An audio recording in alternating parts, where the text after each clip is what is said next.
Bonjour à toutes et à tous, bienvenue sur KTV, Kwezi FM le 106.9 pour un temps de parole en direct à la radio, à la télévision, sur la page Facebook de KTV, mais également sur l'infokwezi.fr. Il est avec nous, il s'appelle Widadi Oumadi. S'il y a une personne à la Sécu avec qui il faut être bien, c'est bien lui. Widadi, bonjour. Bonjour Patrick. Merci, merci d'être avec nous. Alors pourquoi je dis ça avec un peu d'humour, bien évidemment. Vous êtes le boss du recouvrement. En tout cas, vous faites partie de l'équipe de recouvrement et du recouvrement donc des charges sociales. Et il y a la nouveauté pour payer ces charges sociales maintenant. Tout à fait. Depuis janvier 2019, nous avons mis en place la possibilité pour les employeurs de nous faire des déclarations en ligne et de payer en ligne. Et cette possibilité, qui était encore une obligation pour une catégorie d'employeurs à Mayotte, va être généralisée à l'ensemble des cotisants à compter du 1er janvier 2020. Donc tous les cotisants, jusqu'à maintenant on était, j'allais dire, en phase de test et de mise en place. Là ça y est, 1er janvier 2020, fait partie des choses qui vont changer en 2020. Tout le monde devra payer en ligne. Tous les cotisants devront déclarer en ligne et payer en ligne ou payer par virement. Alors comment ça se passe? Comment on peut payer en ligne?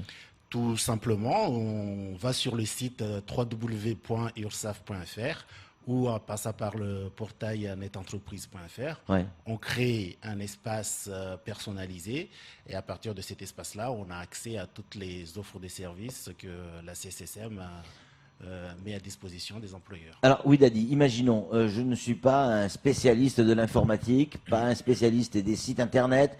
Bien sûr, j'ai un téléphone avec la possibilité d'aller sur Google, mais c'est tout. Est-ce que y a quelqu'un à la Sécu qui peut, à la CSSM, qui peut me renseigner, m'aider, me guider dans cette première étape?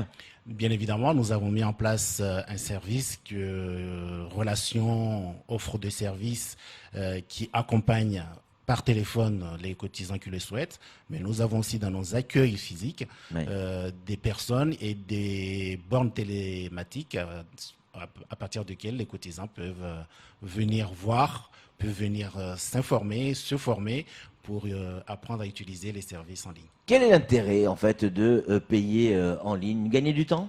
Un gain de temps énorme pour les cotisants. Pour les cotisants, nous savons l'acheminement du courrier, le traitement, le remplissage des déclarations.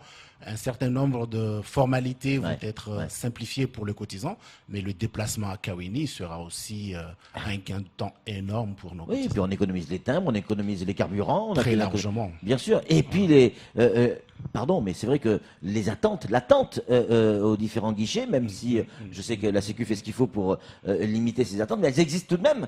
Donc en ligne, c'est un véritable gain de temps. Kamar, une question pour Widadi. Alors on sait qu'il y a des mauvais payeurs, l'employeur ou peu importe, le cotisant, et qui ne paye pas ses charges et qui ne décide pas finalement d'ouvrir son compte dans votre plateforme.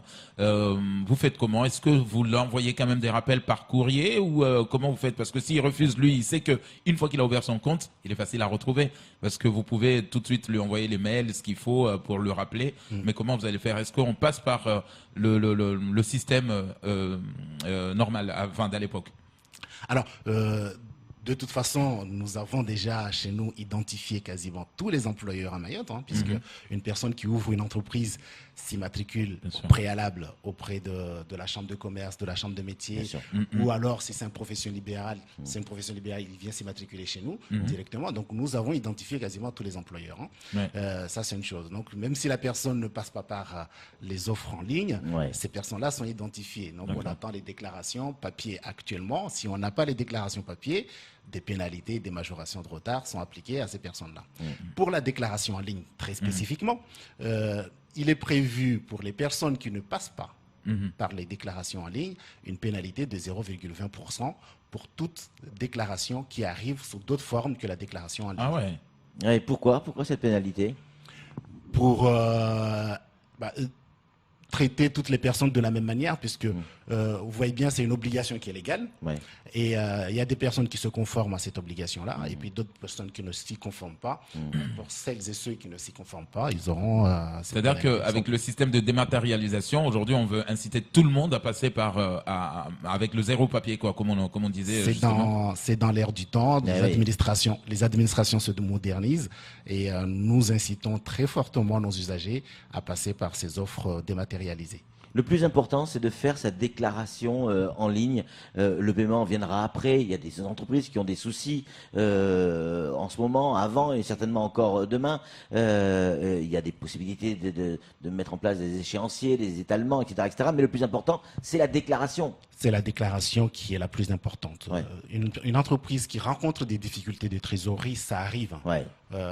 Sur des Ça, périodes. je vous le confirme. Oui, ça. Crazy en a connu. Et encore aujourd'hui. Voilà, et encore, voilà. Donc, des entreprises qui connaissent des difficultés, ils ont la possibilité de nous contacter et de demander un étalement de leur dette, un étalement de l'échéance. Donc, le plus important, dans un premier temps, c'est de respecter l'exigibilité et de nous envoyer la déclaration à temps. Et pour le reste, s'il y a des problèmes de trésorerie, nous contacter. Bien évidemment, si ça peut se faire en amont pour anticiper les difficultés ou nous prévenir, c'est encore une très bonne chose. Est-ce qu'on connaît le nombre d'entreprises, le nombre d'employeurs ici, à peu près, à Mayotte? Alors, nous avons, on va dire, quelques 14 000 comptes. 14 000 comptes. Voilà. Quand je dis 14 000 comptes, c'est 14 000 cotisants. Cotisants, effectivement. Ça peut être des entreprises, ça peut être des indépendants. Effectivement, dans les 14 000, ça comprend les entreprises qui emploient du personnel et les travailleurs indépendants.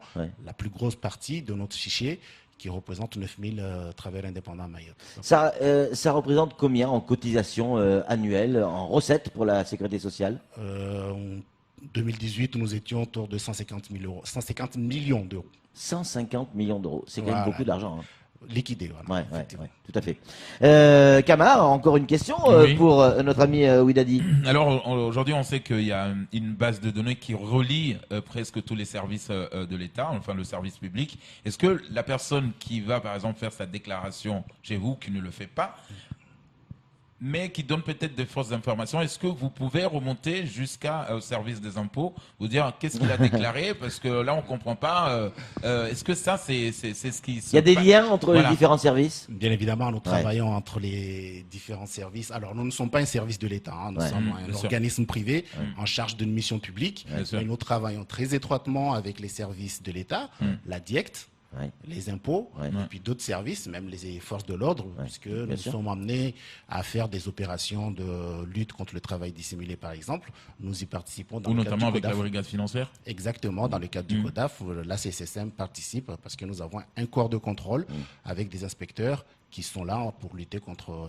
Donc vous travaillez avec différents services pour pouvoir remonter sur un certain nombre de cotisants quand il y a des gros doutes de malveillance volontaire en fait. De déclaration, on va dire. Voilà, bien évidemment, nous avons la possibilité d'échange d'informations entre administrations. C'est prévu par les textes, c'est prévu par la loi. Donc nous échangeons des informations entre DRFIP, CSSM ou entre la CSSM et la DIECT. Effectivement, nous échangeons des informations pour rechercher des éventuels fraudeurs ou des déclarations qui nous arrivent. Il y a des questions qui arrivent, on nous pose la question, on nous dit déjà c'était compliqué d'aller à la sécurité sociale pour avoir quelqu'un avec qui discuter. Là maintenant que tout va être digitalisé, ça va être encore plus compliqué. Il y a des gens qui s'inquiètent de perdre ce contact humain. Ce contact, il sera. Là, ce que nous proposons aujourd'hui et ce que nous offrons aux cotisants, c'est justement la possibilité pour nos usagers d'avoir une personne en face qui s'occupe d'eux et qui s'occupe de leur cas.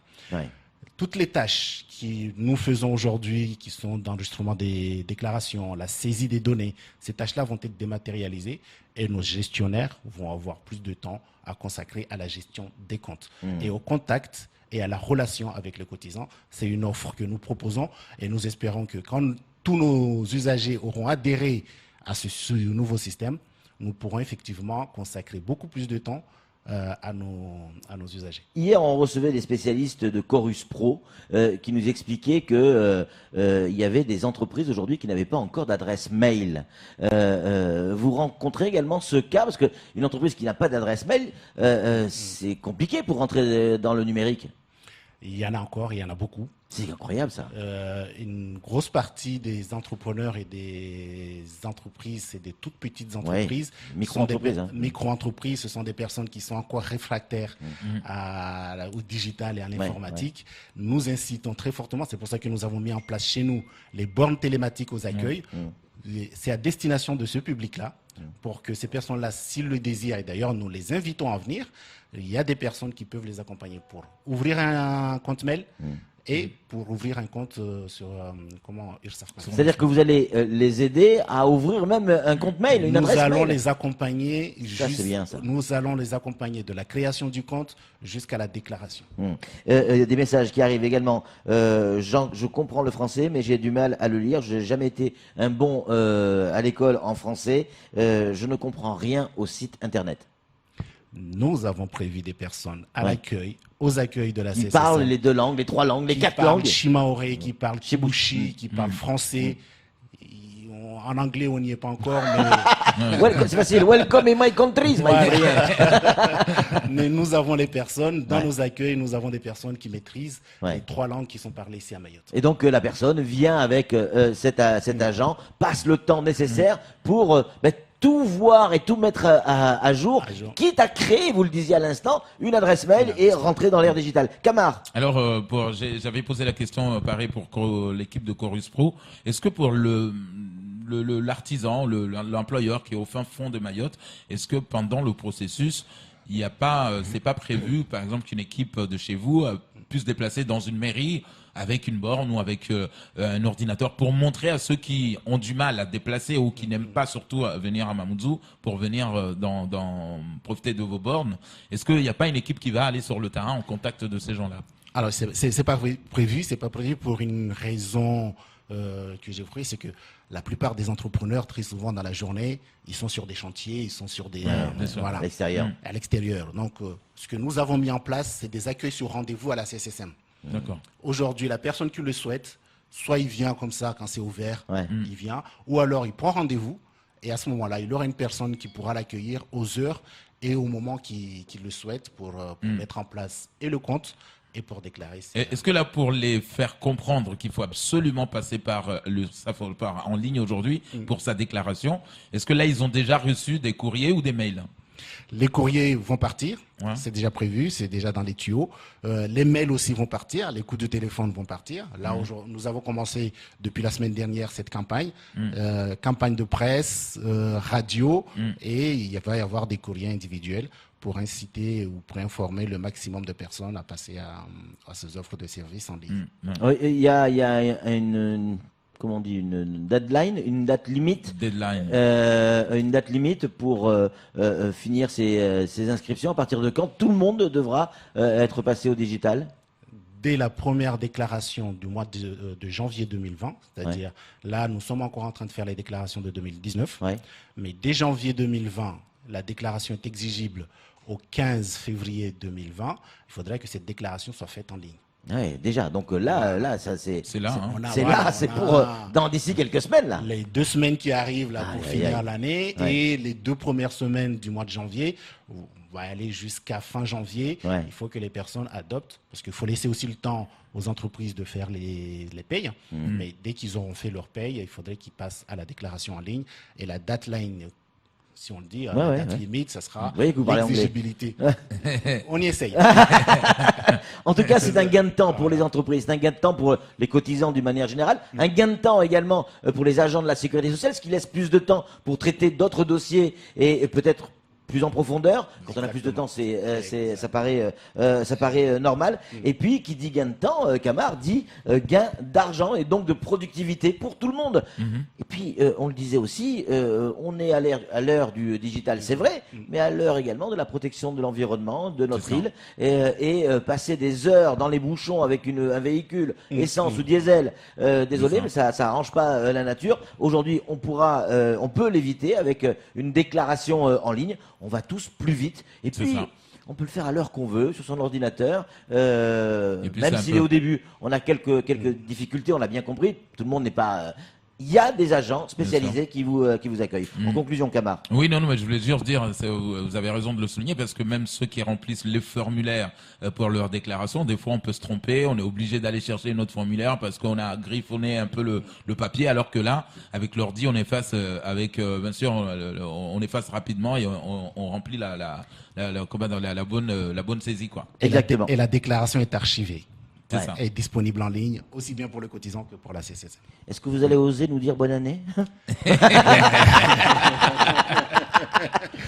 Très bonne année. Hein. Oui, Dadi, Oumadi, merci beaucoup d'être venu. Merci pour votre sourire et votre bonne humeur d'être venu sur ce plateau pour nous informer de ce qui va se passer début 2020. Merci pour ce temps de parole. Avec grand plaisir. Merci aux auditeurs. C'est tout pour ce temps de parole. Tout de suite, la suite de nos programmes.